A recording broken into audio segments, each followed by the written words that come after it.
You're lying in bed at 3:18 a.m. and your chest feels like someone's sitting on it. Not like you can't breathe, more like there's this low-grade panic humming under your skin. Your eyes are open, staring at the dark ceiling, and your brain is doing that thing where it's running calculations on a loop. Can we afford the mortgage and the car insurance this month? What if the furnace dies? What if one of us loses our job? Your stomach feels tight, your jaw is clenched, and the worst part is, this isn't even a nightmare. This is just Tuesday night.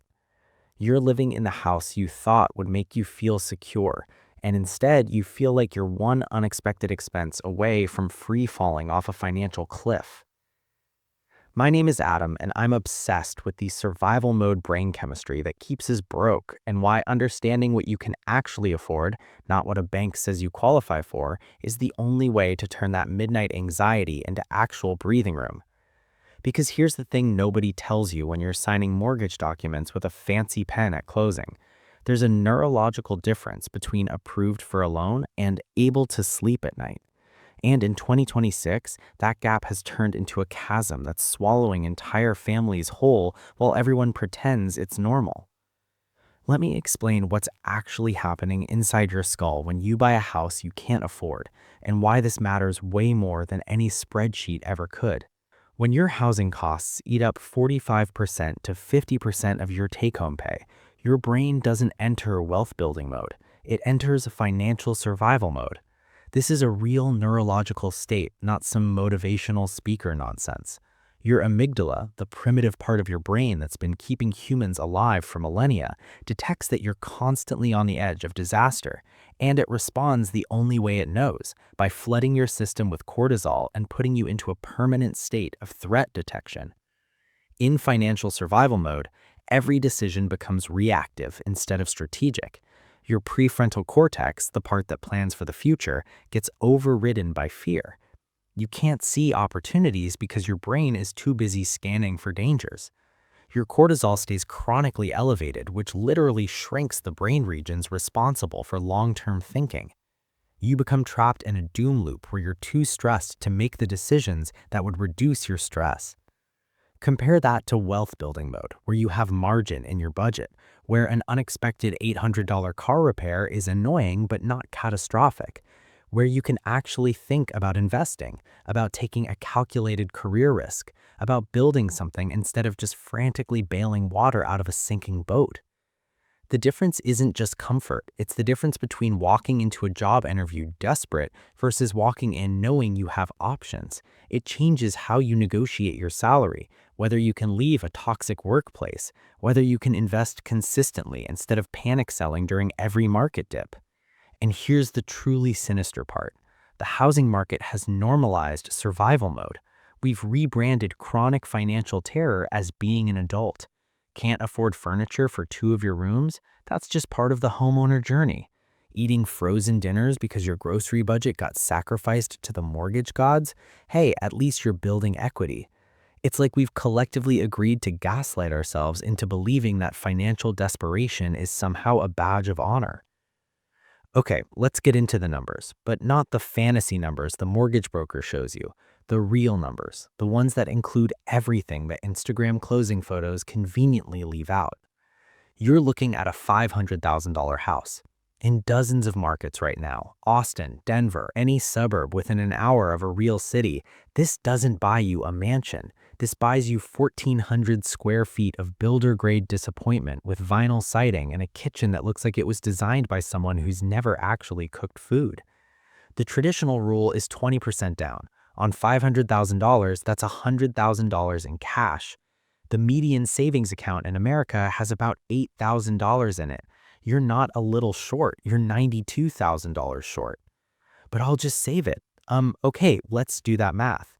If you're making the median household income of $84,000 and you somehow save 10% of your gross income, which almost nobody actually does because rent exists and you occasionally need to eat, you're saving $8,400 per year. At that rate, it'll take you 12 years to save the down payment. 12 years, assuming housing prices don't increase, which they will, and nothing in your life goes catastrophically wrong, which it will. So you do what most people do. You put down 10% or even 5%. Congratulations, you just unlocked PMI, private mortgage insurance. This is literally a penalty fee for being insufficiently wealthy. You'll pay $250 to $350 per month for insurance that protects the bank, not you. You're being charged extra every month for the crime of not already having money. The system kicks you when you're down and then sends you a bill. Let's say you scrape together $50,000 for a 10% down payment, probably from family help, a 401k withdrawal where you paid penalties, or 5 years of living like a monk. That leaves you with a $450,000 loan at 6.5% interest. Mortgage payment, P&I, $2,844 per month. Property taxes, $520 per month, and rising. Homeowners insurance, $310 per month, skyrocketing thanks to climate chaos. PMI, $315 per month, your poverty tax. Maintenance, $417 per month, 1% of home value annually. This is non-negotiable, physics. Total monthly housing cost, $4,406. And that's assuming nothing catastrophic happens. No new roof, no HVAC replacement, no foundation issues, no special assessment from your HOA because they decided the community pool needs to be Olympic-sized. Here's where your brain lies to you. You think, okay, that's a lot, but I'm building equity. Let me show you what you're actually building in the first decade of that mortgage. In year one alone, you'll pay approximately $28,900 in interest. You'll pay maybe $5,600 in principal. So out of your $52,872 in annual housing costs, you're building $5,600 in equity. That's a 10.6% return on your total housing spend.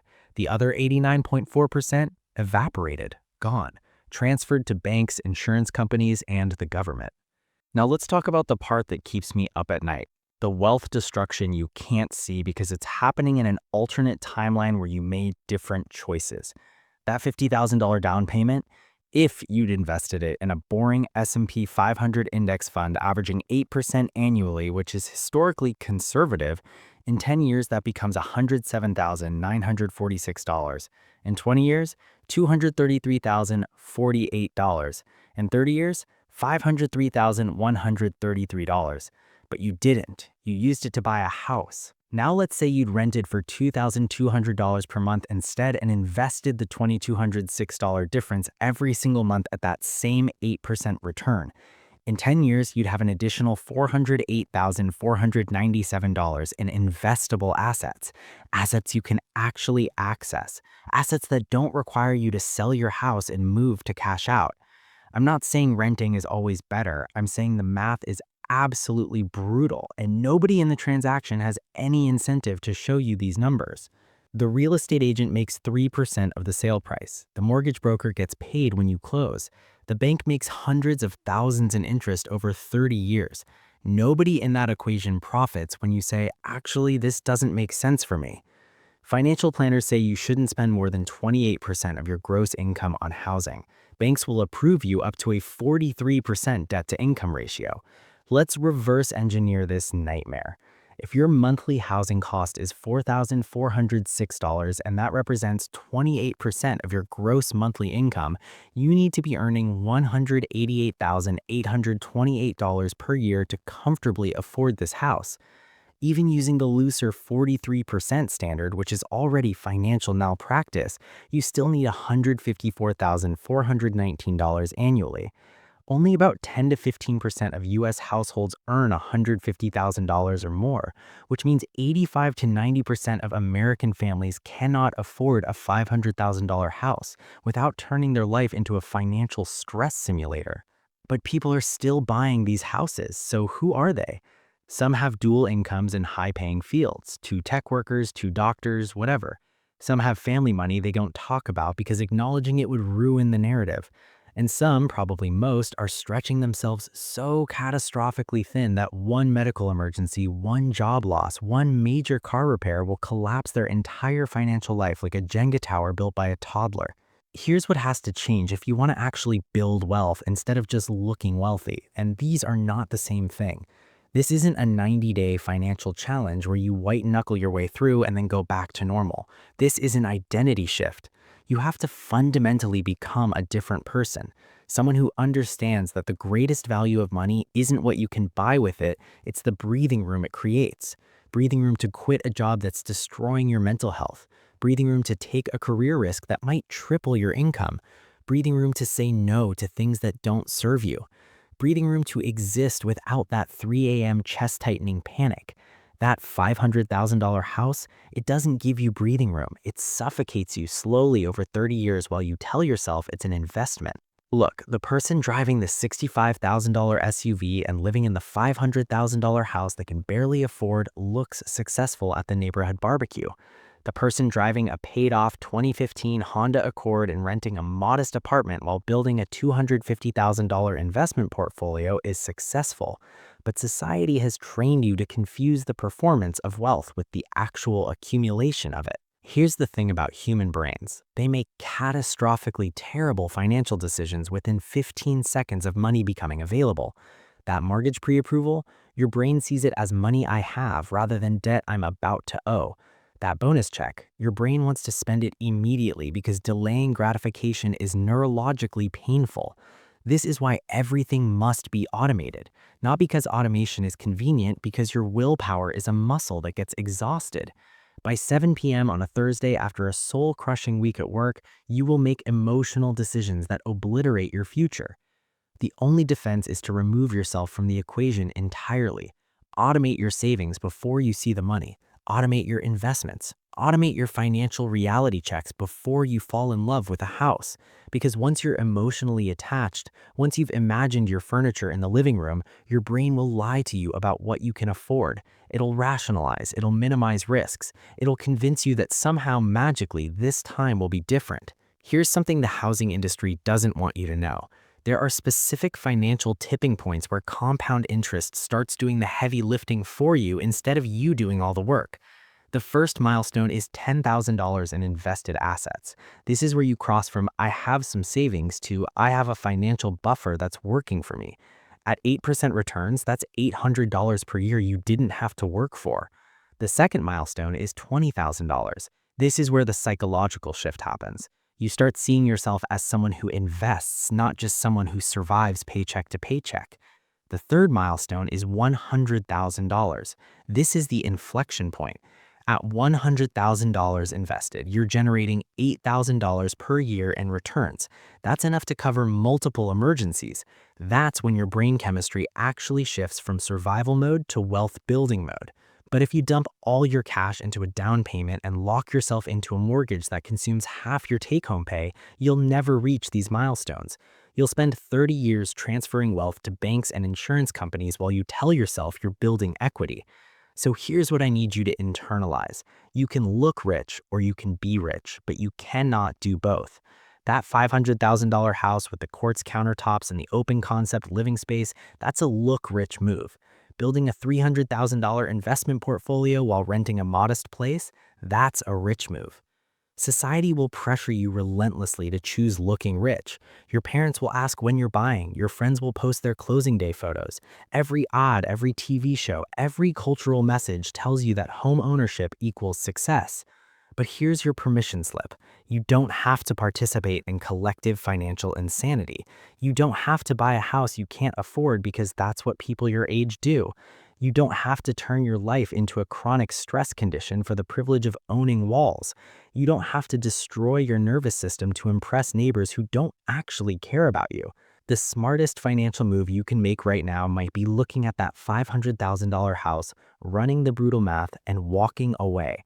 Because real wealth is sleeping through the night. It's not checking your bank account before buying groceries. It's being able to handle unexpected expenses without your heart rate spiking. It's making career decisions based on opportunity instead of desperation. That's freedom, not the fake freedom of owning a house the bank actually owns for 30 years while you stress about property taxes. Real freedom, the kind that changes how you move through the world, and that is worth infinitely more than granite countertops could ever be. The numbers don't care about your feelings, but you can make decisions that transform your 3 a.m. anxiety into actual stability. You just have to be willing to do math nobody else wants to do and make choices society will judge you for. That's the price of financial freedom. And it's a hell of a lot cheaper than that $500,000 house. Run your numbers, not the bank's, yours.